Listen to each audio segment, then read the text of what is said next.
예, 지금 이 설교를 준비하고 또 이렇게 하는 시간은, 설교가 나가는 시간은 주일 오전이지만, 녹화하는 시간은 토요일 늦은 밤입니다. 토요일 늦은 밤이 되면 우리 교회 앞은 그 타임종 젊은이들이 해방구가 됩니다. 참, 우리 여러분들 교회 그 앞길을 한번 생각해 보세요. 차량은 뭐 메인 도로가 아니니까 차량은 많지 않고, 또 길은 넓고, 젊은이들이 몰려와서 또 뒷골목이라 좀 음침하고 말이죠. 그래서 뭐 크게 음악을 틀어놓고 또 스케이트보드를 타고 뭐 아주 젊은이들의 해방구가 됩니다. 혹시 이 녹음, 제가 그래서 이제 좀 시간 기다려 보려고 했는데 뭐 그칠 생각을 안 하네요. 그러니까 혹시 이 녹화 동영상 중에 조금 그 시끄러운 음악 소리가 들어간다 할지라도 여러분 불편하게 생각하지 마시고요. 가난하고 또 특별히 갈 곳 없는 젊은이들이 지금 이 늦은 시간에 즐기는 음악 소리구나. 그러면 우리가 하나님의 말씀을 전한 것과도 그렇게 배치되지 않은 것 같아요. 뭐 우리가 교회 앞에도 나가서 뭐 조용히 해라 그럴 수도 없잖아요. 우리도 주택가라면 또 모르겠는데 주택가도 아니니까요. 혹시 여러분들 그냥 그 음악 소리가 들어갈지 안 들어갈지 잘 모르겠습니다. 근데 지금 제 귀에는 굉장히 크게 들리고 있는데요. 그 음악 소리가 들어가도 여러분들 너그러운 마음으로 이 시대 젊은이들의 소리다라고 생각해 주시고 그냥 설교 말씀에 집중해 주시기 부탁을 드립니다. 1572년 프랑스예요. 이제 프랑스는 원래 우리가 잘 알다시피 카톨릭이 우세한 국가죠. 그렇지만 뭐 주변에 스위스나 뭐 이런 데서 독일이나 이런 데서 종교개혁이 일어나니까 1500년대 와서 프랑스에도 개신교인들이 늘어나기 시작했습니다. 그들을 이제 위그노라고 불렀는데요. 그래서 자연히 그 16세기다 보니까 뭐 개신교와 그 가톨릭 간에 또 뭐 종교 간의 갈등도 있었겠죠. 그 갈등이 그치질 않아가지고요. 성 바돌로메 축일이라고 1572년에 그 예수님의 제자 중에 한 명인 그 바돌로메를 기념하는 날인가 보죠. 성 바돌로메 축일에 가톨릭 교도들이 위그노, 그러니까 프랑스 개신교인들을 공격해서 많은 사람들을 사망에 이르게 하는 그런 폭력적인 일이 있었습니다. 그래서 그것은 뭐 성 바돌로메 축일의 대학살 그런 제목으로 그려진 미술 작품들도 많고요. 또 영화에서도 그게 잘 다뤄지고 있습니다. 제가 기억하는 영화로는 여왕 마고라고 하는 영화가 있는데요. 그 여왕 마고가 바로 성 바돌로메 축일의 대학살을 다룬 영화이기도 합니다. 이후에도 이런 갈등이 계속되자 결국 프랑스 정부는 계속 싸우게 놔둘 수는 없잖아요. 그래서 1598년에 그러니까 이제 그 위그노 학살이 일어난 지 한 25년 뒤쯤 되죠.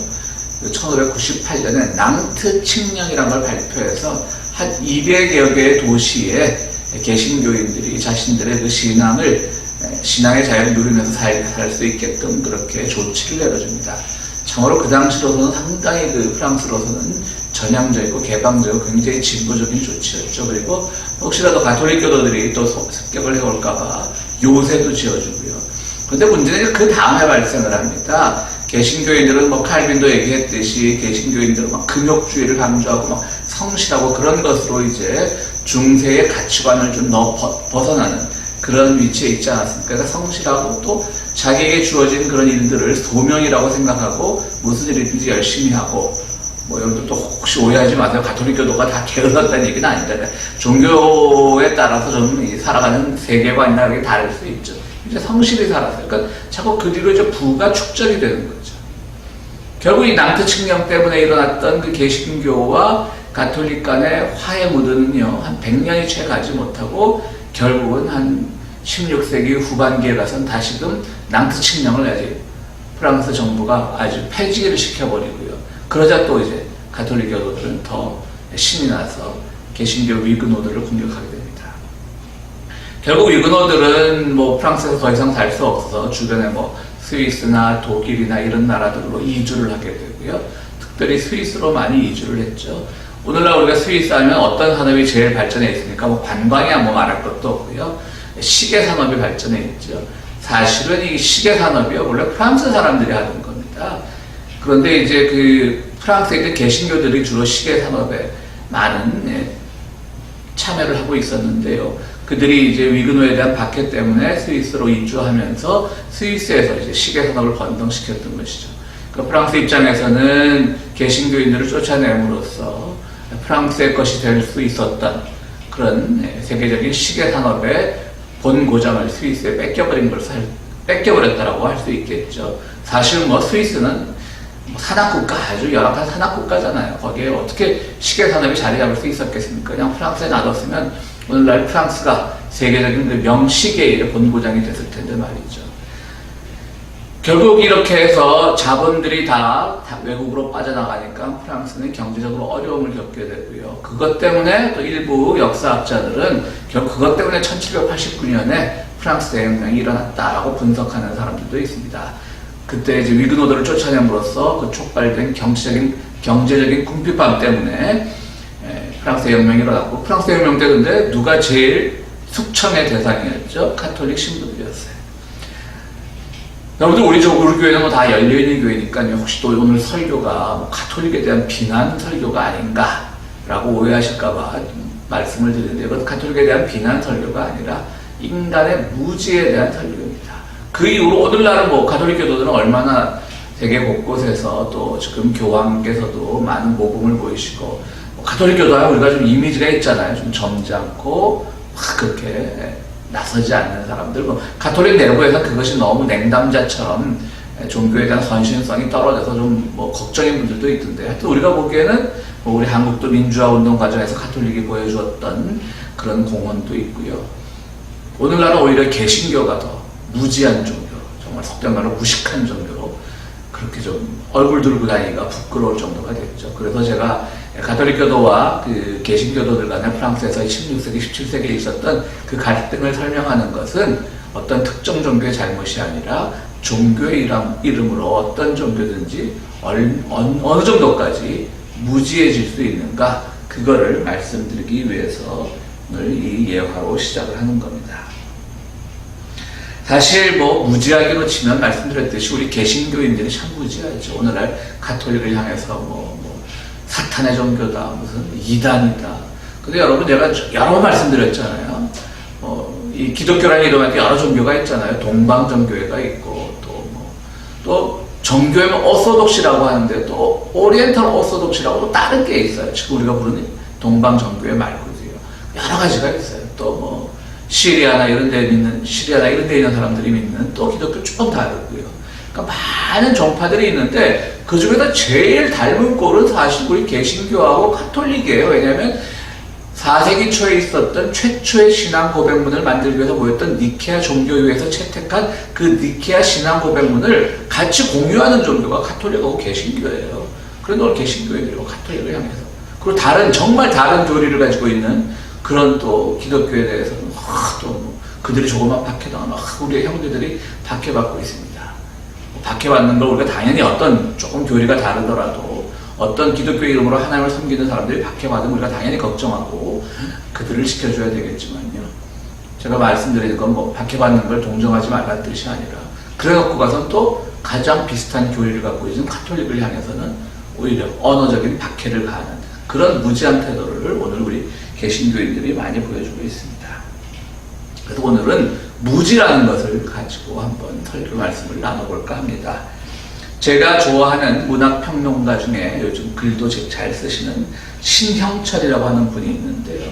이분이 최근에 이제 한국의 어느 신문에 칼럼을 썼는데요. 이렇게 칼럼을 썼어요. 지금 무지가 굉장히 위험하다. 그러면서 우리 잘 아는 그 찰스 디킨스의 크리스마스 캐럴에 스크루지 나오고 이런 소설 있지 않습니까? 거기에 보면요. 그러니까 저희 어릴 때는 이 스크루지 나오는 이 크리스마스 캐럴을 정말 일본에서 요약한 그 다이제스트본으로, 그래갖고 그것이 중역돼가지고, 뭐 영어를 직접 번역한 것도 아니고요. 제 세대 어릴 때는요. 그래서 뭐 소녀 문고로 이렇게 나와서 다 축약된 것만 봐가시고요. 정확하게 기억도 잘 나지 않는데, 이 신형철 평론가에 따르면 그 스크루지가 기괴한 모습을, 스크루지를 회심시키기 위해서 유령이 나타나잖아요. 그러니까 그 스크루지를 회심을 시키기 위해서 나타나는 유령은 항상 두 유령을 데리고 다니는데, 하나는 소년이고 하나는 소년인데요.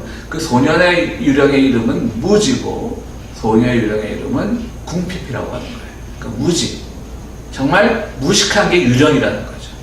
그러니까 뭐 지금 말씀드렸듯이 우리가 스크루지 얘기는 다 뭐 시작과 결론 뭐 요약본은 다 알고 있지만 자세한 건 모르지만 아마 이 신영철 평론가의 글에 미루어서 짐작해 보면 정말 남들에게 베풀지 않고 모든 걸 다 자기만이 가지려고 하는 그런 태도는 사실 무지에서 오는 것이 아닌가라는 그런 뉘앙스를 이 소설이 담고 있는 것 같습니다.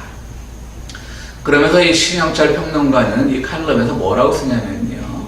결국 오늘 우리가 무지, 그러니까 공부를 하는 이유는 우리가 무식하지 않게 해서 무지를 벗어나기 위해서인데 예전에 공부를 할 때는, 그러니까 내가 무식하지 않게 해서 공부를 할 때는 왜 그랬냐면 내가 다른 사람의 공격으로부터, 다른 사람의 위험으로부터 벗어나기 위해서, 나를 지키기 위해서, 그래서 공부를 했다는 거죠. 그렇죠. 당연하죠. 우리가 세상 살다 보면 뭐 누구한테 속지 않기 위해서, 어떤 헛된 이론에 빠져들지 않기 위해서 우리 나름대로 독서를 하고 공부를 하지 않습니까? 그런데 신영철 평론가에 따르면 오늘날의 무지는 그게 아니라 나로부터 타인을 보호해야 된다. 예전에는 타인으로부터 나를 보호하는 게 무지를 벗어나기 위한 공부의 목적이었다면 오늘날의 공부는 정말 나로부터 타인을 보호하기 위해서 공부해야 된다. 이렇게 이제 결론을 짓고 있어요, 칼럼은. 굉장히 저는 그 내용이 와닿더라고요. 뭐냐면 오늘날 많은 사람들이 너무 무식해요. 무지해요. 지금 후쿠시마 사태나 이런 핵발전소의 문제가 얼마나 큰데 화학 폭발이 없었다고 그러고 무지하고 다른 사람들이 위험해져. 자기 혼자 위험해지면 괜찮은데 또 자기는 게 굉장히 지식적이라고 자기는 무지하지 않다고 생각을 하는 거예요. 근데 다른 사람을 위험에 빠뜨릴 수 있어요. 그러니까 우리 지금 큰일 났어요. 기독교인의 사명이 뭐예요? 다른 사람들을 보호해야 돼요. 이웃을 사랑해야 돼요. 이웃을 보호해야 돼요. 근데 우리 오늘날 한국의 개신교인들이 보여주는 태도는 제일 무식해갖고 야 백신 저거 맞지 마라. 저거 뭐 미국도 마찬가지죠. 미국의 근본주의 개신교인들도 백신 저거 음모다. 저거 뭐 다 맞으면 우리가 예속된다. 그런 식으로 하고 다른 사람들까지 무지, 자기만 무지해서 안 맞는 건 오케이. 그것도 오케이는 아니죠. 다른 사람들의 피해를 줄 수 있으니까. 자기가 어떤 생각을 가지고 오늘 현대 민주주의 사회에서 또 다 맞아 국가가 100% 강제할 수는 없겠죠. 그러니까 자기의 생각, 자기의 어떤 면역 상태를 고려해서 나는 조심은 하되 그냥 안 맞는 게 좋겠다라고 해서 안 맞을 수는 있어요. 저는 그것까지 국가가 간섭해서는 안 된다고 봐요. 그런데 그냥 음모로 그거 맞으면 안 돼. 그게 다른 사람을 위험에 빠뜨리는 거죠. 그래서 오늘날 공부는 나를 보호하는 것이 아니라 나로부터 다른 사람을 보호하기 위해서 우리가 더욱더 공부해야 된다는 것이 그 칼럼의 결론인데요. 공부라는 게 무엇일까요? 우리 기독교인들은 성경을 읽는 게 물론 공부겠죠. 그러나 성경만 읽는다라고 해서 답이 나올까요? 저는 그 한자 고사 중에 고사성어 중에 독서백편 의자현이라는 말을 아주 싫어하는데요. 이해되지 않는 것도 100번을 읽으면 다 이해가 된다 라는 것이 바로 독서백편 의자현이죠. 물론 그럴 때도 있겠죠. 그러니까 100번을 읽는 동안 얼마나 많은 그 과정에서 해석이 나오겠습니까? 근데 성경은요, 독서백편 의자현 되지 않는 책이에요. 성경은 성령의 감동이 있어야 되는 거예요. 한 번을 읽어도 성령의 감동이 있을 수 있고 100번을 읽어도 성령의 감동이 없을 수가 있어요. 그런데 그럼 성령의 감동을 누가 결정하냐? 누가 탁 뭐 화장실에 탁 펴봤는데 뭐 정말 나를 감동시키는 문구가 있어. 그것부터 내가 뭐 은혜를 받았다. 이런 말들 하는 사람 많잖아요. 다 거짓말이죠. 물론 그런 경우가 있을 수는 있겠죠. 그러니까 오늘 우리는 성경을 읽으면서 뭐 내 성경 통독을 뭐 10번 했다, 100번 했다. 그냥 그 성인을 인정해 줄게요. 그러나 그것이 성경을 이해하는 데 있어서 도움이 되는 건 아니에요. 주석서를 봐야 되고, 그 배경을 봐야 되고, 역사적인 현실과 연관시켜서 이해를 해야지 성경이 제대로 이해가 되는 거죠. 그래야지 뭐 독서백편 의자에서 성경 통독 몇 번 한다고 다 해결되는 게 아닙니다. 오늘 주님께서 비유로 하신 말씀 보면 참 여러분 이 말씀도 잘 아시는 말씀인데요. 사실 이 말씀 역시 우리가 쉽게 해석할 수 없는 그런 말씀입니다. 누가복음 말씀이죠. 누구든지 자기 십자가를 지고 나를 따라오지 않으면 내 제자가 될 수 없다. 우리 많이 듣던 말씀이죠. 그건 뭐예요? 우리가 어떤 희생을 강조하는 거죠.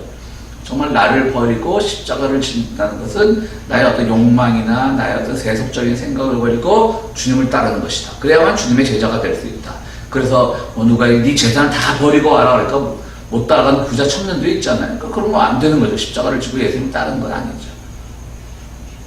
그렇게 아주 유명한 말씀인데 그 다음 비유가 든 게요. 이때까지 우리가 십자가를 지고 주님을 따른다라고 하는 데서 주님께서 보여주셨던 어떤 사건이나 비유와는 정반대의 말씀이 들어있어요. 어떤 사람이 망대를 짓고자 한다. 전망대 짓는 왜 적군들이 쳐들어올까봐 정말 파수대를 짓는 거예요. 그걸 짓는데 야, 이걸 짓기 위해서 우리가 한번 계산을 잘 해봐야지. 이렇게 짓다가 우리 예산이 부족해갖고 모자라서 중간에 그냥 포기하면 사람들이 손가락질 할 거 아니야. 저거. 결론 어떻게 하는? 결과도 못 내면서 성과물도 못 내면서 저렇게 짓다가 말았다. 우리 손가락질 할 거 아니야. 흉물이 될 거 아니냐. 그러니까 잘 우리가 가진 예산이 얼마인지 잘 측정해보고 지어라. 또 비유를 들어서 말씀하시죠. 어떤 임금이 다른 임금과 싸우러 나갈 때가 전쟁을 할 때가 생길 거 아니에요. 근데 상대방이 더 군사가 많아서 내가 도저히 아무리 해도 이길 수 없는 전쟁이다. 그러면 사신을 보내서 화친을 청해야 될 것이 아니냐. 라는 말씀을 해요. 여러분 굉장히 이상하죠. 우리 주님은 어떻게 자칫 잘못 받아들이면 무대뽀로, 속된 말로 무대뽀로 막 난 주님만 따라갈 거야. 난 오직 십자가. 이런 게 정말 주님께서 말씀하신 것 같은데 오늘 그런 의미로도 있죠. 네 재산 다 버리고 와. 부모 자식도 버리고 와. 이런 말씀도 하셨었잖아요. 그게 정말 십자가를 따르는 거라고 우리는 이해되는데 오늘 말씀은 정반대로 잘 계산해봐. 주산날 잘 튕겨봐. 이런 말씀 같아요. 그래서 제가 어렵다고. 이게 쉬운 비유가 아니에요, 여러분들 이것도. 굉장히 우리가 어떻게 보면 야 비굴해져라. 그냥 오직 믿음으로 나가는 게 능사가 아니야. 이런 말씀이니까 우리가 이때까지 전통교회에서 들어왔던 설교와는 정 다른 결론이 내려질 수 있는 거죠. 그때 어려운 거예요. 의열단을 다룬 영화 암살이라는 영화 여러분 다 거의 우리 교인들 영화 잘 보시니까 다 보셨던 걸로 기억을 하는데 거기 보면 이제 이정재라고 하는 배우가 한때 독립운동을 하다가 나중에 변절자가 되죠. 그래서 독립군들 계획을 다 팔아넘기고 막 그런데 또 해방되고 나니까 막 승승장구하는 거예요. 그러다가 끝까지 독립정신을 지켰던 그 전지현이라는 배우가 이제 그 이정재라는 배우를 해방 이후 해방 공간에서 이제 총으로 암살을 하려고 하는 거죠. 그러면서 이제 이정재한테 따져 묻죠, 전지현이. 당신 왜 변절했느냐? 이정재가 뭐라고 하는지 기억나시죠? 난 독립될 줄 몰랐으니까. 사실 몰랐겠죠. 일본이 얼마나 기세등등해서 독립될 줄 알았겠어요. 내가 독립될 줄 알았으면 변절했겠냐? 몰랐으니까. 그래서 이정재가 또 전지현에게 물었습니다. 넌 알았냐? 그때 전지현이 아주 명대답을 하죠. 나도 몰랐지만 그래도 우리가 독립을 위해서 뭔가를 하고 있다는 걸 후세들에게 보여주고 남겨주려고 난 했다. 독립이 되고 안 되고 중요한 게 아니라 우리가 가만히 있으면 정말 바보가 되니까. 가만히 있으면 정말 나라를 잃고도 아무것도 하지 못하는 사람이 되니까 그래서 했다라고 대답을 하죠. 그 영화를 생각해보면 오늘 본문하고 완전히 배치되죠. 야, 그 당시 일본이 얼마나 권력이 센데 그냥 그 독립운동들이 뒤에서 일본 명사 몇 명 총으로 쏴 죽였다고 도시락 폭탄 하나 던졌다고 그게 독립이 될 것 같냐? 라는 사람들이 있었잖아요, 그 당시. 오늘 성경 보면 꼭 그걸 얘기하는 것 같아요. 이런 것 때문에 이거 잘못 이해하고 오늘날도 많은 사람들이 야, 일본이 어떤 나라인데 일본이 우리나라 무역 규제 좀 하면 그냥 잘못했습니다. 그리고 우리가 이제 다 양보하겠습니다. 우리 징용봉으로 끌려갔던 그 사람들 손해배상도 청구하지 않겠습니다. 앞으로 잘 봐주십시오. 오늘 주님께서 하신 말씀을 잘못 이해하면 그렇게 이해가 될 수가 있는 거예요. 전혀 아니에요, 여러분들. 정말 분명히 따지면 이 본문대로 하자면 일제강점기가 시작될 때 일본군의 그 위력하고 우리의 군사력하고 조선의 군사력하고 상대가 됐습니까? 그럼 오늘 본문대로 하자면 아마 그 당시 선교사들이 그래서 이렇게 가르쳤을 것 같아요. 일본이랑 안 되니까 그냥 화친해, 항복해. 그냥 걔들이 설마 나란데 이웃 나란데 니들을 다 죽이겠냐. 그냥 오히려 니들 일본 때문에 발전할 거야. 아직도 그런 의식을 가지고 있는 사람들이 많잖아요. 일본이 우리를 근대화시켰다. 오늘 본문에 보면 적군이 2만 명이고 우리 1,000,000명인데 물론 전쟁을 할 때 헤아려 봐야 되지 않겠냐는 헤아린다는 말이 있죠. 이 헤아린다는 말은요. 물론 적군의 군사력이 세고 우리의 군사력이 약하니까 잘 생각해봐라 그런 의미도 있지만요. 정말 이것이 싸울 가치가 있는 싸움인지 싸울 가치가 없는 싸움인지를 해야 된다는 것도 포함되는 거예요. 단순히 10,000명이냐 20,000명이냐 수천 명이냐 저들이 무기를 몇 개 갖고 있느냐 우리의 군사 작전 기술은 얼마나 되느냐 이거를 해야 한다는 게 아니라 싸울 만한 가치가 있는 사람 싸움이라면 싸워야죠. 산술적으로만 해야 되는 게 아니에요. 수학적으로만 해야 되는 게 아니에요. 주판을만 튕겨보라는 얘기가 아니에요. 그러니까 해야 된다는 말은 모든 것이 복합적으로 들어가 있어요. 그러니까 싸워야 할 싸움은 싸워야 되는 거죠. 근데 주님께서는 그렇지만 그것을 구분하는 게 어렵기 때문에 이것을 십자가 지는 것과 같은 그런 정말 주님께서 늘 말씀하시는 그런 어려운 일이라고 말씀을 하시는 거예요. 이게 어려운 일이에요, 여러분? 아니죠. 에이, 우리 예산이 안 돼. 맘대로 쉽게 포기해. 어려운 일 아니에요. 누구라도 생각할 수 있는 거예요. 야, 적군이 우리보다 세. 그냥 항복해. 파치네. 누구라도 할 수 있는 생각이에요. 근데 예수님께서 십자가를 짓는 것은 어려운 일이에요. 근데 예수님께서는 이것이 어려운 일이기 때문에 십자가를 지는 비유의 말씀으로 하신 거예요. 쉬운 일이면 십자가 지기 쉽네. 우리 그냥 좀 있다가 이렇게 거슬러 내가 자신 없으면 포기하고 그냥 안 될 것 같으면 항복하고 이런 게 십자가를 지는 거구나. 그게 아니에요. 어렵기 때문에 하는 거예요. 왜 어려울까요? 싸워야 될 싸움, 싸우지 말아야 될 싸움. 공동체를 위하는 것이냐? 그냥 우리 자존심만 나세우고 싸우자 해서 우리의 공동체를 다 위험에 빠뜨리는 나의 무지로 인해서, 지도자의 무지로 인해서 타인을 이웃을 또 공동체를 위험에 빠뜨리는 그 무지를 할 것이냐? 그것을 잘 구분하자는 거예요. 그걸 잘 구분하는 게 지혜인 거예요. 그래서 십자가를 지는 것의 설명으로 말씀을 하신 거예요. 중세의 십자군 전쟁처럼 아무런 의미 없이 우리가 예루살렘 땅을 차지해야 돼. 그 당시 예루살렘 땅은 물론 이슬람이 다스리고 있었지만 모든 종교가 다 화해롭게 지내고 있었는데 갑자기 십자군 전쟁을 일으켜 그날 가서 다 우리가 다 지배해야 돼. 저 무슬림들 다 쫓아내야 돼. 그런 거 아닌 거죠. 그런 거 정말 무지한 싸움이죠. 그런 거 하나만 하잖아요. 결국 그것 때문에 십자군 전쟁 때문에 중세 유럽이 그렇게 험난한 길을 가게 됐던 거예요. 십자가를 찬송가 이런 가사가 있죠. 십자가를 질 수 있나 주가 물어보실 때 죽기까지 따르리다 저들 대답하였다. 그렇습니다. 죽기까지 따라야 되는 형태의 십자가 짐도 있지만 오늘 말씀처럼 냉철하게 생각해보고 지혜롭게 판단해보고 나의 판단이 자존심은 좀 상할지라도 너무너무 세속적이야. 하나님만 믿고 나가지 뭘 그래.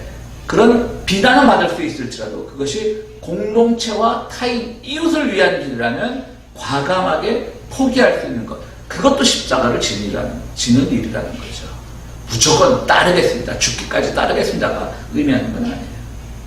그러니까 어느 때 어느 형태의 십자가를 질 것인가. 그걸 아는 게 지혜고요. 그걸 구분 못하는 게 바로 무지인 겁니다. 고대 히브리인들처럼요. 여리고성을 무너뜨릴 때처럼 정말 믿음으로 나가서 무너뜨려야 될 때가 있어요. 그렇지만 그러지 않아야 될 때도 있는 거예요. 그걸 잘 구분하는 게 지혜고요. 말씀드렸듯이 구분 못하는 게 무지인 거예요. 아무도 가르쳐주지 않았을 때 무지한 건 죄가 아닙니다. 오늘 사도행전 말씀도 나오지 않습니까? 이제 그리스 지역에 가서 막 설교를 해요. 사도 바울이. 근데 너희들 보니까 신상 돌로 석상 만들어 놓고 우상 만들어 놓고 너희들의 신이라고 섬기는데 그거 다 필요 없는 거야. 하나님은 우리가 더듬어 찾기만 하면 우리 곁에 와 계셔. 이미 우리 안에 있어. 그러니까 그걸 내가 가르쳐 줬어. 그렇기 때문에 당신들이 이제 그걸 알기 때문에 무지한 시대에 그 석상이나 우상을 만들어 놓고 그것이 우리의 신이다라고 하는 그 시대를 살아가지 마. 몰랐을 땐 용서받을 수 있어. 근데 지금 알았으니까 그렇게 살지 마라고 말씀을 하는 거예요. 사도 바울이. 근데 저는 오늘 사도행전 본문에서 더듬어 찾으며, 오늘은 헤아림과 더듬어 찾음이 두 가지 단어가 오늘 설교의 핵심이에요. 헤아림은 모든 걸 헤아려야 되는 거예요. 더듬어 찾는 건 뭐예요? 탐구하라는 거죠. 우리 더듬어 찾습니까? 신앙 좋다는 사람들이 뭡니까? 성경 한 장 딱 와, 이건 이 뜻이야. 이 뜻이야. 그거 잘 모르면, 너 교회를 몇 년 다녔는데 그것도 뭐. 주님께서 이렇게 말씀하신 거예요. 그거 믿고 딱 윽박지르는 설교들 많죠. 더듬어 찾는 거야. 하나하나 뭘까? 계속 탐구하는 자세요. 의심하는 자세요. 늘 제가 말씀드리잖아요. 성경, 신앙은 의심하는 자세로 출발하는 거예요. 그러면 주님께서 어느새 우리 곁에 와 계시다는 것이죠. 의심하지 않고 이게 진리야! 라고 하는 것은 정말 무지한 신앙이 되기 쉬운 겁니다. 오늘 평화주의로 지키는데요. 평화도 마찬가지예요. 남북이 긴장하고 적대하고 갈등하고 만에 하나 전쟁이라도 나면 누가 제일 좋아하겠습니까? 주변국들이 좋아하겠죠. 야, 경제적으로 막 치고 올라오는 저 나라 이제 망했구나. 그럼 그 반사이익을 우리가 누릴 수 있겠구나. 제일 좋아하는 건 일본이겠죠. 일본이 우리의 뭐 적대 세력이라고 우리가 꼭 일본을 꺾어야 된다 이 말씀을 드리는 게 아니고요. 우리는 너무나 오랫동안 일본의 그 식민지 근성에 배어 있었기 때문에 요즘 뭐 이렇게 경제 지표가 일본의 터미까지 추월한 거는요, 꼭 반일 감정이어서가 아니라 우리가 그만큼 할 수 있다는 자긍심, 또 식민지 정신의 로부터의 탈피, 해방 이런 걸 의미해서 제가 일본을 강조하는 겁니다. 저는 뭐 일본을 특별히 제가 증오하거나 그러지는 않습니다. 그러니까 우리가 패배주에서 벗어나야 할 수 있는 거죠. 전쟁을 하면 안 돼요. 전쟁을 하면 그동안 우리가 애써왔던 패배주에서 벗어나는 그런 경제적 지표, 그리고 어렵고 지난한 세월을 겪으면서도 그들만의 어떤 그것이 좋건 나쁘건 간에 그들만의, 그렇지 않으면 죽는다라고 하는 그들은 어떤 현실적 판단이 있었기 때문에 지켜온 자존심, 우리 어떤 경제적 성취 이런 것들이 서로 조화되고 전쟁하지 않고 잘 결실을 맺은 좋은 건데요. 사람들이 그걸 못하는 거예요. 야, 저것들은 뭐 그냥 핵 가지고 위협이나 하고. 지금은요, 왜 한국의 개신교인들이 그렇게 전쟁을 못해서 열광하는지 모르겠어요. 맨날 북한 때려잡자고. 지금은요, 여리고의 시대가 아니에요. 여리고성을 무너뜨리는 여리고의 시대가 아니고요. 십자군의 시대가 아닙니다. 지금은 헤아림과 더듬어 찾는 시대입니다. 평화란 무엇일까? 더듬어 찾아야 돼요. 남의 말도 들어보고, 아, 평화가 저렇게 가는 게 평화구나. 또 헤아려고. 아, 저 가난한 나라 같은데, 맨날 뭐 나쁜 나라 같은데, 우리가 꿀려야 돼. 같이 우리 더 큰 소리 쳐. 그러면 안 되는 거죠. 헤아려고. 지금 어느 게 가장 우리 민족 공동체를 살릴 수 있고, 세계 평화를 기여할 수 있는 걸 생각해서 좀 자존심은 상하지만 헤아려 볼 수 있는 거죠. 화친을 청할 수 있는 거죠. 그게 자존심이 상하는 거예요. 그럼에도 불구하고 해야 돼요. 아니면 파멸하니까. 그래서 주님이 그것을 십자가를 지는 것처럼 어려운 일이라고 말씀을 하신 거예요. 단순히 계산 잘해봐, 계산적으로 살아, 이게 아닌 거예요. 그리고 지금 남북이 싸우면 정말 우리가 민족을 뺏기고 그랬을 때 그 전쟁하고 같습니까? 지금 싸우면 아무런 의미가 없는, 싸울 가치가 없는 싸움의 현장으로 몸몰고 가서 안달인 세력들이 있잖아요. 그 세력으로부터 우리가 속지 않는 것도, 그것도 하나의 지혜가 되는 것이고 무지를 벗어나는 길이 되는 것이죠. 어느 것이 지혜롭고 어느 것이 무지한가를 구분하는 것, 그것이 참 지혜인데요. 그것을 잘 못하기 때문에 우리는 타인을 위험에 빠뜨립니다. 평화의 길은 무지를 벗어나는 길입니다. 우리 교회 와서도 강연한 적이 있는 개성공단 전문가인 김진양 개성공단 뭐 좀 뒤에 보고 길어야 했던 이사장을 보면요, 그분의 말씀을 보면 그분이 분맹이라는 말을 하죠. 그 글자를 모르는 사람을 우리가 문맹이라고 하듯이 분맹이라고 하는 거예요. 북한 좀 이해하자는 거죠. 근데 여기도 보면요, 아주 그냥 막 그런 근본주의자 같은 그런 반공주의자 말고도 좀 알듯한 사람들도 북한을 모르는 사람들이 많아요. 근데 이 교민사회 살다 보면 얼마나 북한에 대한 강연이 많습니까? 그런 사람들의 특징이요, 그러니까 막 근본적인 북한 반공주의자들은 그런 강연을 하면 막 바뀌어서 피켓팅을 데모를 하고, 뭐 우리 교회 살 때 뭐 빨갱이 교회 물러가라 막 그러고요. 근데 그런 사람들은 그냥 속된 말로 애교로 봐줄 수 있어요. 제일 위험한 사람들은 북한을 안다고 자처하면서 어떤 종류의 강연에도 오지 않고 다 아는 척하는 사람들이에요. 그 사람들의 그 반공정서는요, 겉으로 보기엔 반공 아닌 것 같지만 가장 뼛속 깊이 반공주의자들이에요. 배우려고 하잖아요. 분맹이에요. 북한 잘못한 거 맞잖아. 인민대로 굶어주는 거 맞잖아. 뭐 한 거 맞잖아. 물론 그 중에 일부 사실인 것도 있지만요. 왜 그런 일들이 나타나는가에 대해서는 연구하려 하지 않아요. 일부 연구했다 그래. 그러니까 물론 알아. 나도 외세가 가서 그래 그렇게 힘든 상황이 된 걸 알아. 알면서 그걸 풀려고 하는 방법은 또 공부하지 않아요. 그래서 저는 참 그게 북맹의 처음 시작이라고 저는 생각을 합니다. 우리 평화는 이웃을 또 우리가 살고 있는 우리는 물론 미국에 살고 있지만 미국도 정말 북미 관계가 악화되면 미국도 사실은 그걸 쉽게 받아들일 수 있는 처지는 아니에요. 미국하고 북한하고 싸우면 누가 이기냐 그런 유치한 문제가 아니고요. 세계 경제가 어려워지면요. 한국 위상이요. 한국이 이제 조그만 나라가 아니라 한국이 예를 들어 전쟁으로 폭삭 망하게 되면요. 세계 경제도 흔들리게 되어 있는 거예요. 물론 그 와중에 이제 세월이 지난 반사이익을 얻어서 이제 다시는 한국은 예전처럼 그런 경제적인 것을 이뤄내지 못하고 다른 나라들이 박수치면서 그 성과물을 뺏어먹는 날이 오겠지만 당장은 세계가 완전히 난맥상에 빠지게 돼요. 그런 모든 것들을 헤아리고 고려해서 해야 되는 거예요. 근데 그걸 안 하고 막 강경 일변도로 나가고 자존심이 있지 그러고 조금 우리가 양보하면 무슨 국가가 자존심도 없냐 이런 식으로 하는 보수 언론 절대 믿지 마세요. 자존심 그거 헤아려서 좀 약해진대. 오늘 주님이 말하고 그러잖아요. 주님께서 비유로 들어 헤아려 보아라 잘. 그냥 자존심으로 하면 무지해서 이웃을 위하여 빠뜨릴 수 있고 민족 공동체를 위하여 빠뜨릴 수 있다. 오늘 주님의 말씀 여러분들 기억하셔야 됩니다. 평화는 이웃을 위험에 빠뜨리는 무지에서 벗어나는 데서부터 시작합니다. 사랑하는 평화의 교회 성도 여러분, 주님은 이런 일들을 위해서 우리에게 십자가를 지라고 말씀하십니다.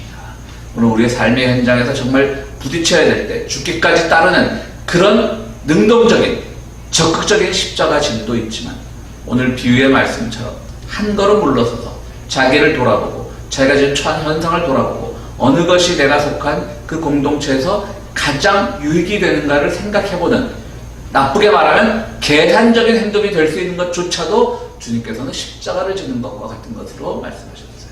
이건 소극적 십자가짐이죠. 수동적 십자가짐이죠. 여기서 능동은 좋은 거고 수동은 나쁜 거고 적극은 좋은 거고 소극은 나쁜 거 그런 의미가 아닙니다. 십자가를 지는 형태가 다른 것뿐입니다. 그런데 그 형태가 어느 상황에서 어떻게 적용되어야 되는지를 잘 구분하는 지혜가 있어야 되는 거예요. 전혀 거꾸로 지면 안 되는 거죠. 능동적 십자가를 져야 될 때 소극적 십자가를 져야 돼요. 주님께서 자기 재산을 다 버리고 주님을 따라고 하는데 그래 내가 다 버려 어떻게 다 버리겠어. 내 주머니에 좀 있어야지 하는 건 잘못 적용을 하는 거죠. 그러니까 오늘 우리의 십자가 짐은 이처럼 정말 하나님의 말씀을 진심으로 받아들여서 진정으로 받아들여서 무지하지 않고 무지해서 이웃을 위험에 빠뜨리는 그런 정말 악역을 맞지 않고 주님께서 가르치신 그 평화의 의미를 실천하는 것도 십자가를 지는 것입니다. 오늘 평화주일에 정말 주님께서 우리에게 십자가를 지는 것과 같다고 말씀하신 이 비유의 의미를 잘 듣고 고백하고 마음에 새기는 여러분들이 되시기를 간절히 바랍니다. 기도하시겠습니다.